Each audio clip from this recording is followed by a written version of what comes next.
Horror film. I personally thought it was brilliant. True crime documentaries, and the murders were horrendous. A true crime case, and that is the last time anybody ever seen them. And I can't let it go. I'm looking forward to seeing this as well.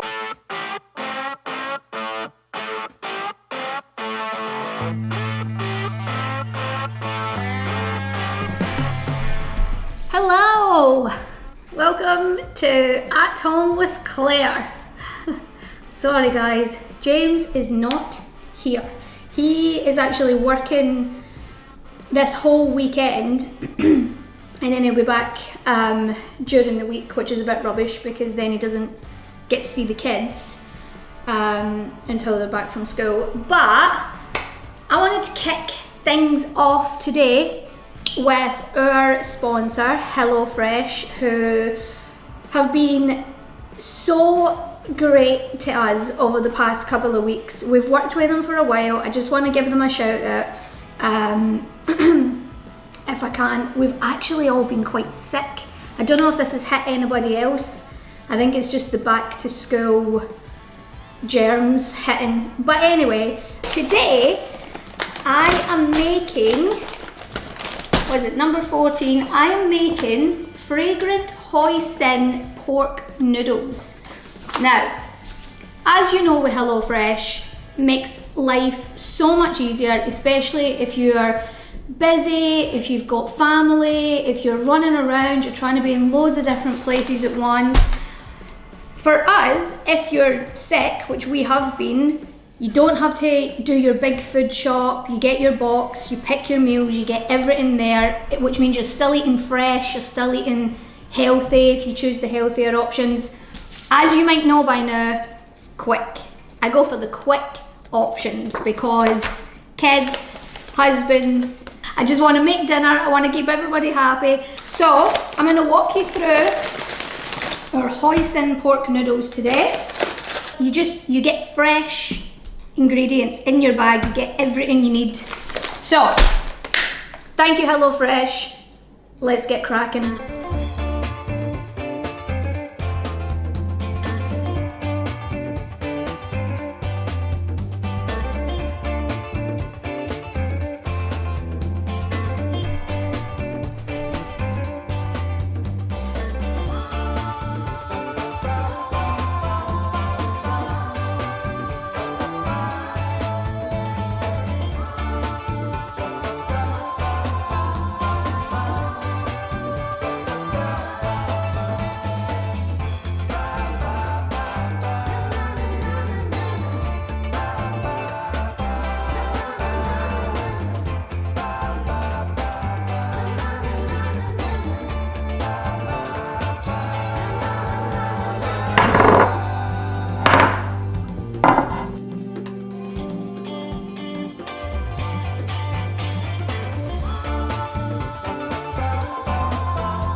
That is zoomed in. Have a little taste before the boys come down. Oh, it smells so good. Me and James say this all the time, right? It depends how much you believe us, but these meals are always really good. They're just always good. Okay. Let me get my kids down for dinner. And next, don't go anywhere. I've got something fun. Just me and you.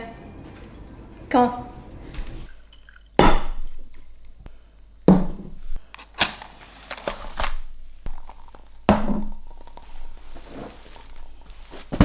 Hello. Oh, let me get comfy. I've seen people wearing these waistcoats, like just a waistcoat, nothing underneath, but I feel like it doesn't quite work for me. Maybe a bit too much, but it's on now, so it's getting warm. Pumpkin candles lit. I have poured myself a little gin and tonic, and I thought since James wasn't here, that I would sit down with you and we could maybe talk a little bit about true crime and maybe some horror films, because, and I'll tell you why I thought that this would be a better idea than just me trying to vlog what I'm doing at home, which is usually just cleaning, washing. Every time we've done like a little Q&A video, or anytime we've done like when we did the book signings or when we did Big Festival and stuff, it's always like, oh, question for Claire, like what's your favourite serial killer, or what's the best true crime documentary to watch, or it's always those kind of questions. I get a lot on Instagram asking me for horror film recommendations, all that sort of stuff. So I thought, since James isn't here, because he doesn't like any of that stuff, I thought, why don't we get into it a little bit? Why don't we take this opportunity?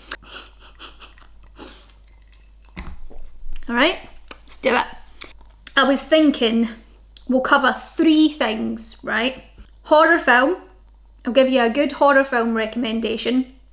Maybe a couple of true crime documentaries that are worth watching. And maybe we could talk a little bit about a true crime case. Horror films. Let's talk about a couple that I think are a bit less obvious, but that are worth watching. The Autopsy of Jane Doe, right? This is such a great little, now I would class it as a horror film. It definitely is a horror film, but it's such an easy to watch.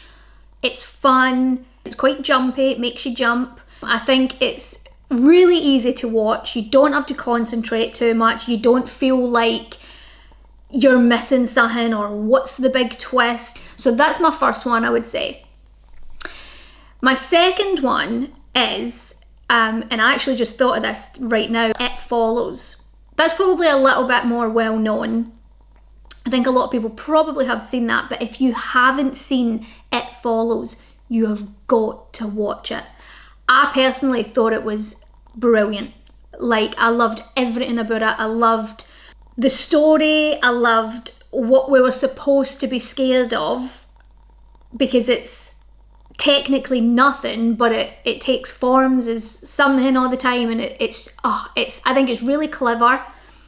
I think it's really scary. There's moments in it where you're like, oh my god, but really good, really good. Another one that I would recommend is Blair Witch, not the Blair Witch Project. Just Blair Witch. When did it come out? I don't know, I've got some of them up here. It came out in 2016. Obviously, it's still based on the same story of the Blair Witch, but and this is the other thing about horror films, right? This is something you need to remember. If you want to sit down and watch a really good horror film and really enjoy it, my personal opinion is you should always watch them alone. I know some people don't like that, but that is when I enjoy a horror film the most. I've watched a horror film by myself, alone, at night, in the dark. Maybe James has been upstairs, or he's gone to bed already, or he's not here, whatever. I watch them by myself and I tend to enjoy them a lot more. I've done that, and then I've rewatched it with James. I'll be like, oh, you have to watch this one, it was really great. And then it's maybe a little bit more sort of, we're in the living room, we're having a curry, the lamps are on, James is here, we're talking, and it never hits the same. So always watch them by yourself and in the dark and late at night. But Blair Witch 2016, I don't know what it was. I don't know whether it was because I was by myself. I stayed up really late that night. I think it must have been a weekend, and James and the boys had gone to bed, and I was just having one of those nights where I just wasn't tired and I kept just putting movie on. I came across Blair Witch and it freaked me out, which never happens. So I would recommend that. The next film is a little bit less horror and it's more, well, it's sci-fi, I would imagine. And it's called Coherence. When I tell you that this film stuck with me for weeks, like I could not stop thinking about it. I also was looking it up on, like, you get all these like blog websites where they explain stuff, or they maybe sort of go into the meanings of things on films and stuff. I love doing that after I've watched a film that I'm not 100% sure on. Coherence. It follows a woman in her group of friends, and there's a comet that night that causes all these weird sort of things, like the lights go out, they're at a dinner party, the lights go out, people's phones aren't working, it all gets a bit strange, and then weird stuff starts happening. And it is so good. It's a little bit complicated. It's definitely one where you have to be watching it, you have to pay attention, you have to be in. So again, I would say watch it by yourself. Don't have anybody talking in your ear, asking you questions. Watch it by yourself and you will love it. I loved it. I really enjoy sci-fi films as well. I love end of the world films. I love weird sort of time travel films. But this one, Coherence, brilliant. I think it might be like in my top 10 films. I loved it. So that's a few films for you. If you've seen them, put in the comments what you thought about it, whether you think I'm right, I'm wrong, whether you think I'm talking rubbish and Blair Witch was crap, because I know a lot of people think the Blair Witch Project is crap. I don't think it's crap, I think it's genius. But also let me know any recommendations that you've got, because I love watching films. Let me take another little sip of gin. This is so scary being here without James. Okay, so the next thing we should talk about is true crime documentaries. There is an amazing true crime documentary. It is my favourite because it deals with a case that I know a lot about and that I'm very invested in, and that I would love to hear one day that it has been sorted. But it is the case of the West Memphis 3. You might have heard me talking about this, which was 3 young teenagers, Damien Echols, Jason Baldwin and Jesse Miss Kelly. They were wrongfully accused of murdering 3 little boys who were around 7 and 8, and the murders were horrendous. But there is a documentary called West of Memphis, and it's a documentary that Damien actually made. There are previous documentaries about it called Paradise Lost, and I think there's 3 of those. And what's really interesting about them is if you watch them now, they are sort of in real time. They're made over the years of certain things happening after the murder, and who it's a small town in Arkansas in America, and they sort of go through the time of who the people in the town and the families and people connected to the families think have done this, have murdered these 3 children.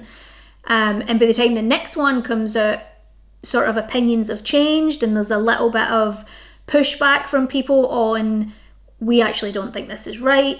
People start to question it. People start to become interested in this case, and then it catches like wildfire. People start to really look at the fact that there was no evidence, and not only was there no evidence, there was a ton of evidence against other certain people. He makes these documentaries, people start picking up on it. People like Eddie Vedder from Pearl Jam, Johnny Depp gets involved, Peter Jackson gets involved, and he actually puts up a load of money and tries to get the police to reopen the case, to examine evidence, all this sort of stuff.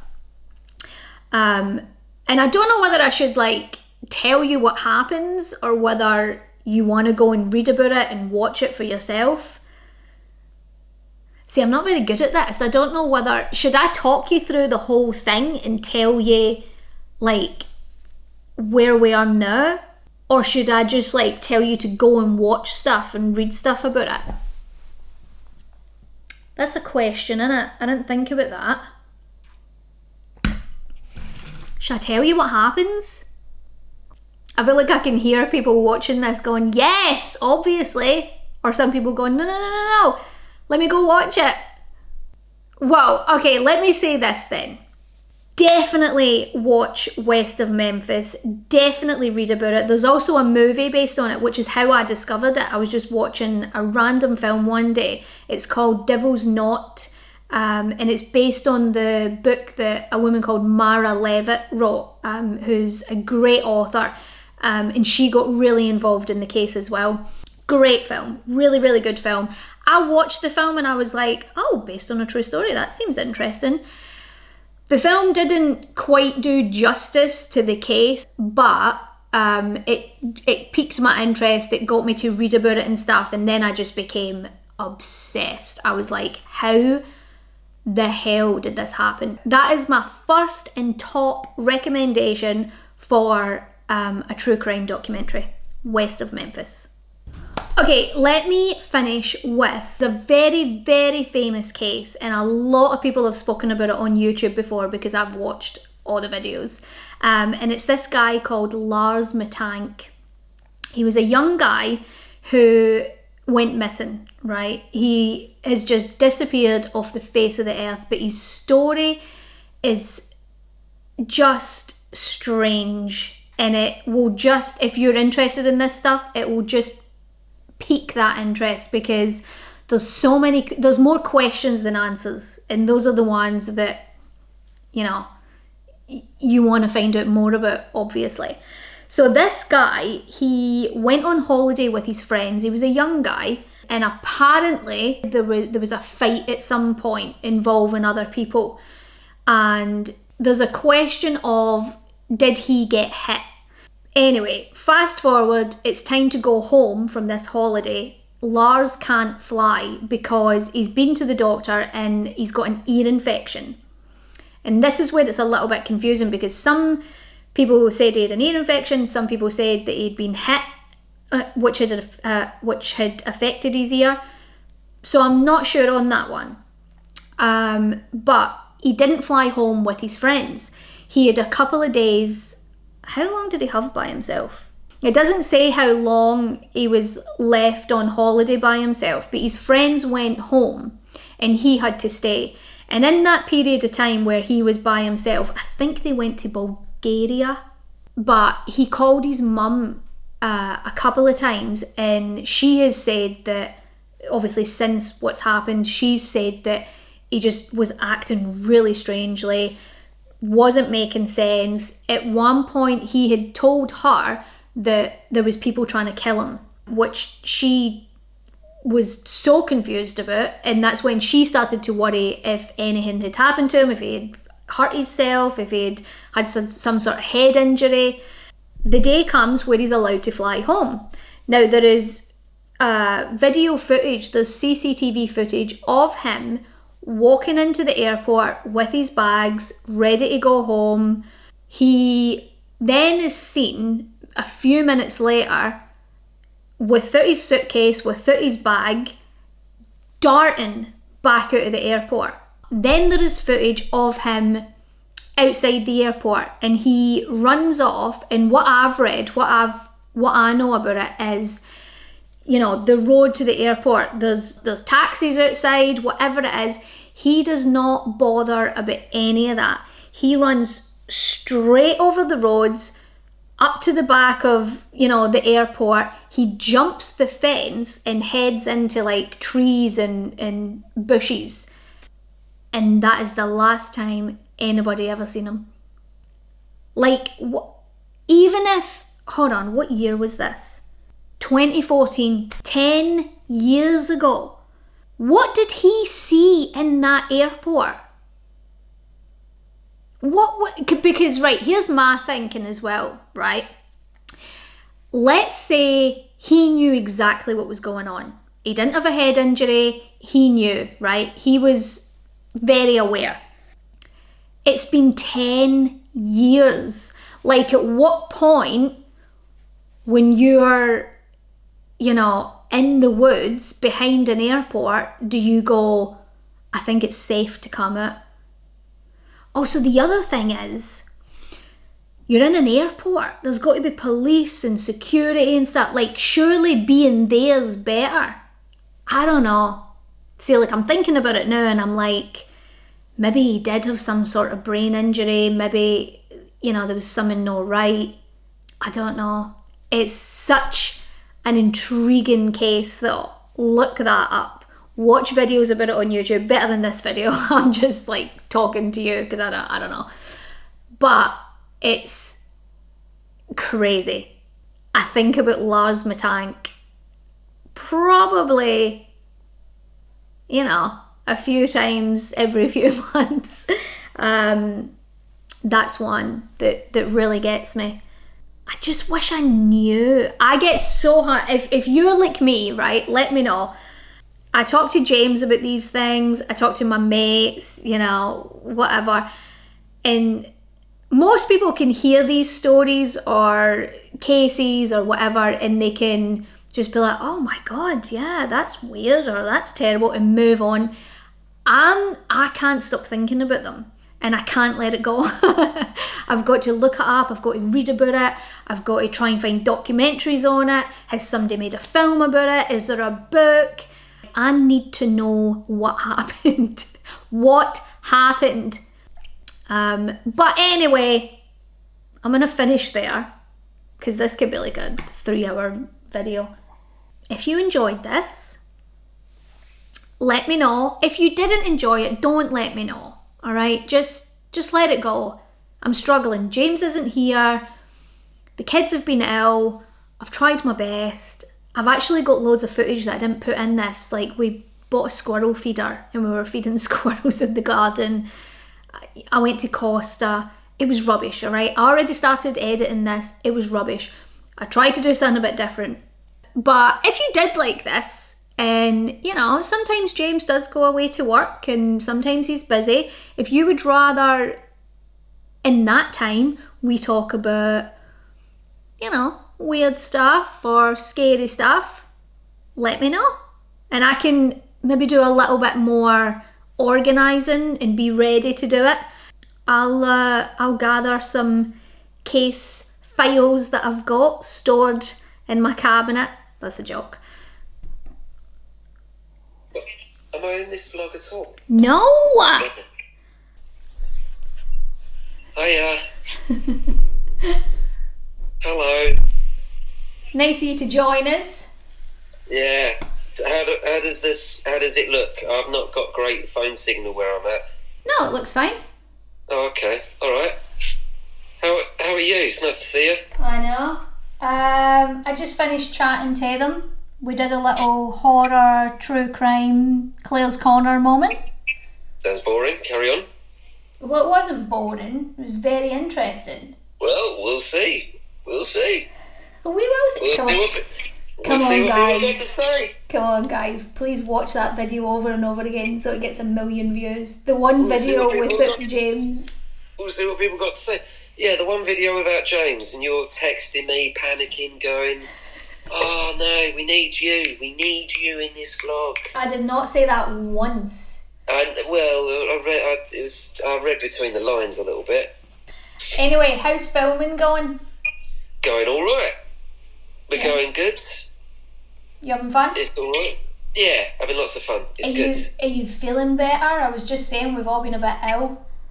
I am feeling better. I'm still a little bit bunged up, but other than that, we're all good. Yeah, I was feeling awful yesterday. I can still hear it in your voice. Yeah, which is great for the film. Yeah. So thank you ever so much for watching. I'm looking forward to seeing this as well. God knows what you've just watched.